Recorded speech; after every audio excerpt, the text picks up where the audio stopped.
जय हिंद, जय भारत, वंदे मातरम।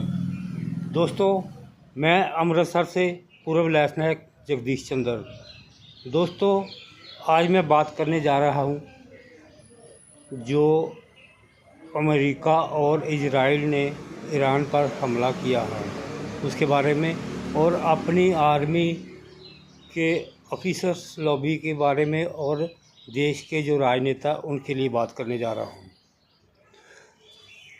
दोस्तों, कभी भी जो खुद को आपको बड़ा समझता है, ताकतवर समझता है, शक्तिमान समझता है, उसको कभी भी नीचे वाले से पंगा नहीं लेना चाहिए। मेरी समझ से दोनों देशों ने मिलकर के ईरान से पंगा लिया है, और अब जो हालात हैं, बेशक अमेरिका जितना मर्जी ताकतवर है, लेकिन उसका राष्ट्रपति ट्रंप जो है वो बुखलाहट में गालियां पर उतर आया है, बेशक जितना मर्जी शक्तिमान है। तो ये पंगा लेने से पहले सोचने की बातें हैं। कभी भी किसी बड़े बंदे को, बड़ा जो अपने आप पे जिसकी बड़ी पोस्ट है, जो अब काफ़ी ऊंचाई पे है, उसको नीचे खड़े बंदे के साथ पंगा लेगा तो नीचे आ जाएगा। जैसे कि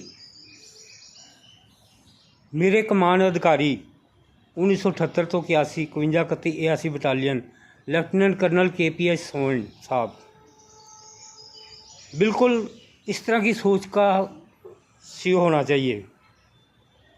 आर्मी का हर ऑफिसर उनसे सीख ले। और चंडीगढ़ में रहते हैं, अगर भगवान की कृपा से वो ठीक ठाक होंगे तो उनसे सलाह लें। आर्मी में जो सीओ लगते हैं उनसे ट्यूशन पढ़ के जाएं कि कमांड कैसे की जाती है। इतनी बढ़िया कमांड थी उनकी कि मैंने 11 साल 3 महीने 24 दिन की सर्विस में कोई भी ऐसा सीओ साहब नहीं देखा है। कोई ऑफिसर जवान से पंगा ले ले तो उसकी खाट खड़ी कर देते थे, क्योंकि ऑफिसर का काम नहीं है। ये जो 4-6% नीच किस्म के लोग सेना में ऑफिसर बन जाते हैं कि नहीं, इनको किसी जवान के ऊपर कमांड करने के लिए मत लगाइए। अगर गलती से बन ही गए हैं तो इनको खुले लाइन में रखिए।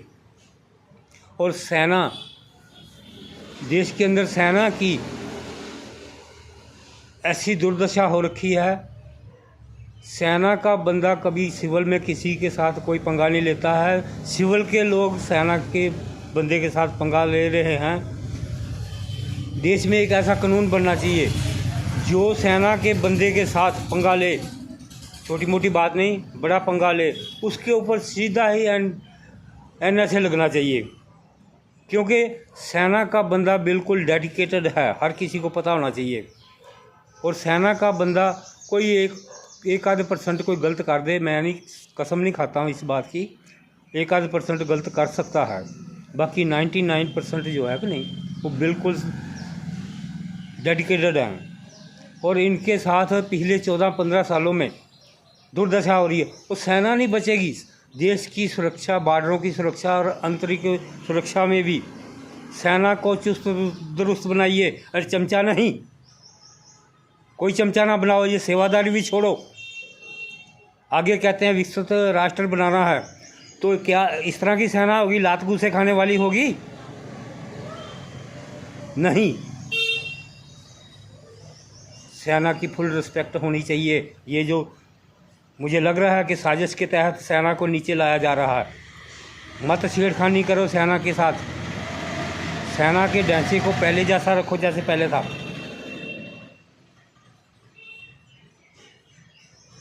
मेरी इन चीज़ों पे गौर करिए, विचार करें, हर देशवासी मंथन करे। ये राजनेता जो है कि नहीं, सेना से दूर रहें, सेना के साथ कोई खिलवाड़ ना करे। और आर्मी ऑफिसर भी सुन लें, मत चमचागिरी करो नेता लोगों की। सेना की दुनिया अलग है, इसमें किसी नेता की एंट्री, राजनेता की एंट्री नहीं होनी चाहिए, और ना ही किसी राजनेता का उद्देश्य पूर्ति करने के लिए सेना है। सेना के ऑफिसर लॉबी साइड में रहे, बिल्कुल राजनेता के नज़दीक ना हो। मत ढूंढो सिविल में गवर्नर लगने की, रिटायरमेंट के बाद गवर्नर लगने की, जहाँ एमपी बनने की, अपनी ज़रूरत पे बनना, अपने बलबूते पे बनना। मत नेता लोगों की बातों में आओ और इस चीज़ का मंथन करें ऑफिसर लॉबी, ये सेना की इज्जत कहाँ जा रही है, सेना के साथ क्या क्या हो रहा है। हाँ, फिर मैं उसी बात पे आ रहा हूँ कि जो ऊपर में है, जो ऊंचाई में है बंदा, उसको नीचे कभी पंगा नहीं लेना चाहिए। अब मैं आता हूँ अपने सीईओ के ऊपर भी, जिसने आमने सामने गालियाँ खाई। तेरी औकात, तेरे को पता नहीं था, तेरे को सीईओ लगाने वाला महामूर्ख था क्या? इस तरह का सीईओ कोई ऑफिसर बोलता नहीं। कोई ऑफिसर बताए मुझे, रक्षा मंत्रालय बताए, क्या इस तरह का ऑफिसर सीईओ लगने के लायक है? एक जवान उसको सामने आमने गाली दे रहा और वो लाचार, बिल्कुल लाचार था। अब तक भी मैं बोल रहा हूँ, जो कुछ बोलता हूँ इसके लिए वो खुद जिम्मेवार है या सिस्टम जिम्मेवार है। मुझे इंसाफ दे दिया होता तो मैं चुपचाप बैठ जा। मुझे कारगिल जंग में मौका दे दिया होता तो मैं चला जाता। मुझे अभी भी बहुत गुस्सा है, लेकिन उसको मैं कहूँगा कुछ नहीं, मुँह से ही बोलूँगा। बिल्कुल मेरे वो दुश्मन की श्रेणी में नहीं है।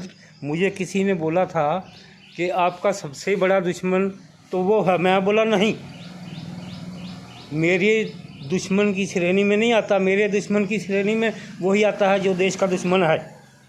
मेरी निजी दुश्मनी किसी से नहीं है। मेरे विचार बहुत अलग हैं। मेरे सामने भी पड़ेगा, मैं उसको ज़्यादा से ज़्यादा यही था कि मैं जूते मारता, जान नहीं ले रहा। सेना के बंदे का कोई फ़र्ज़ नहीं है, कोई ड्यूटी नहीं है। हम लोग देश के वासियों के जान बचाने के लिए, ना कि जान लेने के लिए हैं। मेरी इन चीज़ों पे गौर करिए, मंथन करिए। रक्षा मंत्रालय में कोई भी सीरियसली नहीं है, सीरियसली सेना के बंदे की बात नहीं लेता है। देश के अंदर गद्दार मत पैदा करिए। देश के अंदर ये गद्दारी हो रही है, जो कि नहीं पाकिस्तान से पिस्टल मंगवा रहे हैं, ये वो ये क्यों हो रही है? हर देशवासी को इंसाफ देने की आदत डालो, बेइंसाफ़ी मत करो किसी से भी। एक सेना का भी कुछ महीने पहले वीडियो आया था सेना के बंदे का, वो भी, उसको भी बोला मुझे नौकरी नहीं करने दिया था और पुलिस को चेतावनी दिया था, ऐसे हालात मत बनाओ। पुलिस को चेतावनी दिया था। मैं उसकी इस बात से सहमत नहीं हूँ। उसने पुलिस को चेतावनी दिया था, अब गोली नहीं, गोलियों का सामना करने के लिए तैयार रहिए। नहीं, ये अच्छी चीज़ नहीं है। किसी के साथ मत बेइंसाफ़ी करो, मत ऐसा बनने दो किसी देशवासी को। ये नेता लोग नहीं सोचते हैं, ये गुंडाई कराने में 2 मिनट नहीं लगाते। मेरे साथ भी अमृतसर में पार्टी, चलो छोड़ो पार्टी का मैं नाम लूँगा तो चिढ़ जाएंगे। बीजेपी का नेता एक गंदे डॉक्टर को सपोर्ट किया, उस डॉक्टर ने मेरे ऊपर अटेम्प्ट टू मर्डर अटैक करवाया था और फिर पूरे पुलिस को 10,000 रुपया दे करके उल्टा पुलिस मेरे घर भेजा। मत किसी को छेड़ो। वो भूतनी का 2 कौड़ी का कंजर डॉक्टर, जिसके पीछे वो नेता, ये जितने कंजर पालते हैं ये नेता लोग पालते हैं। और फिर उस पुलिस स्टेशन में, पूरे पुलिस स्टेशन को मैंने जमकर गालियाँ दी थी। मरी ऐसी की तैसी हरामजादे कुत्ते थान पकड़ने गए थे मेरे घर में। ये तुम्हारा जीजू खड़ा है सामने, कौन है वो कुत्ता कमीना सामने आया मेरे घर में जो गया था। मत छेड़खानी करिए किसी सही बंदे के साथ। देश में हालात राजनेता खराब करते हैं और भुगतना सेना को पड़ता है। पिछला ताज देख लीजिए, मैं किसी पार्टी का नाम, राजनेता सभी एक जैसे ही हैं। आर्मी दूर रहे राजनेता से, अपना अस्क जो है बचा कर रखिए, अपनी इज्जत शान को मत आँच आने दो। ये पिछले 14 सालों में बहुत कुछ हो चुका आर्मी के साथ, इसको ठीक कर लो, अच्छा रहेगा। नहीं तो मेरा क्या है। मेरी इन चीज़ों पे ऊपर मंथन करे रक्षा मंत्रालय। आर्मी ऑफिसर कोई बताए मुझे कि जो मेरा सीओ लगा वो क्या सीओ के लायक था? नहीं। एक सीओ को, ऑन ड्यूटी सीओ को जवान से गालियां पड़े और एक भी ऑफिसर इंटरफेयर ना करे, व्हाट्स मीन ऑफ इट? क्या कोई ऑफिसर मुझे बता सकता है? ऑफिसर लॉबी मेरे ख्याल में किसी का ज़मीर नहीं होता है। अगर ज़मीर है किसी का तो मुझे बताए कि मैं गलत के या वो गलत। उसने मेरे ऊपर ऑर्डर डिस्प्ले लगाया 25 फरवरी 1984 को। कोई जंग नहीं लगी थी, कोई हालात ख़राब नहीं थे। पहले बाद में हुए हैं, पहले उस समय कोई नहीं था। और हालात ख़राब में कारगिल जंग और कश्मीर में आतंकवाद के लिए का सामना करने के लिए मैंने खुद सर्विस ऑफर किया। वो भूतनी का मेरे ऊपर ऑर्डर डिस्प्ले लगाता है। अपनी बेइज्जती मैं कहीं भी सहन नहीं करता हूँ, चाहे कोई भी हो। मैं उतार के रह देता हूँ जो मेरी इज्जत को हाथ डालता है कि मैं उसको छोड़ता नहीं हूँ। और उसको भी मैंने नहीं छोड़ा, जितना मैं कर सकता था मैंने कर दिया। उसकी खूब हजामत बनाई, उसके मुंह पे सुनाया था सारा कुछ। उसकी बीवी का कारनामे भी उसके मुंह पे मैं बताया था। 2 कौड़ी का बंदा नहीं भूतनी का जो सीओ लगाते हो। और दिल्ली में ये सारी हरकतें दिल्ली से होती है, दिल्ली से। उसको दिल्ली से लगाया था। दिल्ली के कनाट प्लेस में बैठा है रामजादा अभी भी जो गालियाँ खा रहा है। इसके लिए वो खुद जिम्मेवार है, सिस्टम जिम्मेवार है, जिसने मेरी सुनाई नहीं की। जनरल वाद के पास मैंने 7/8/85 को पत्र लिख करके भेजा था कि वो सीओ नाम के लिए चेयर पे बैठा है। आप मेरी बातों से यकीन ना करिए, इंक्वायरी कराइए। और मुझे भूतनी के कहते हैं कि मर्सी पिटीशन करिए। सेना के जवान को मर्सी पिटीशन करने के लिए कहोगे? लानत है ऐसी सोच के, दिल्ली में बैठ करके ऐसी सोच रखने वाले को।